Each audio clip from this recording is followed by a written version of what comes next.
Hoje, o noticiário político do país começa a discutir a questão da emenda que vai ser promulgada com relação à possibilidade da janela partidária que vai abrir. E a gente já percebe uma desarrumação total no processo político em face dessa modificação.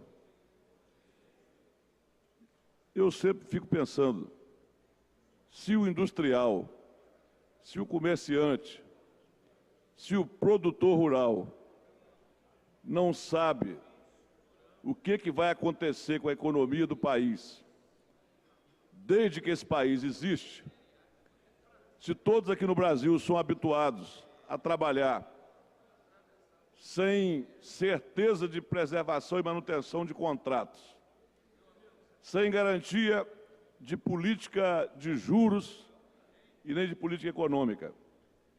A mesma coisa acontece com a vida partidária do país. Vejam bem, dia desse, tive o prazer de ver na imagem da televisão o deputado Amaro Neto se comunicando através do seu partido atual, PMB. E vi também vários programas partidários passando pela TV, de pessoas ali defendendo aquela legenda e que pode, dentro de 30 dias, isso está tudo mudado novamente, com o deputado Amaro Neto lá no DEM,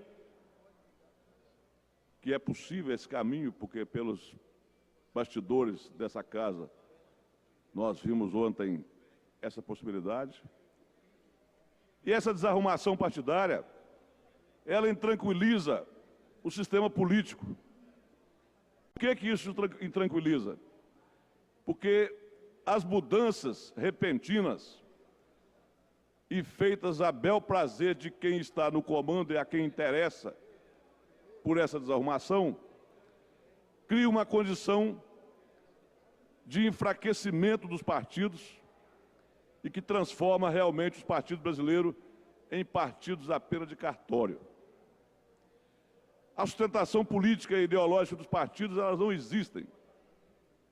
Até o Partido dos Trabalhadores, que construiu uma história em cima da prática política ideológica, da prática política de militância, hoje se encontra esfacelado. E a gente vê petistas covardes atingindo a sua autoridade máxima, que é a presidência da República, pelo simples fato de não querer e não ter coragem de assumir a bandeira de defender o seu partido, o seu presidente, no momento de crise. Como se crise no Brasil fosse privilégio só do Partido dos Trabalhadores.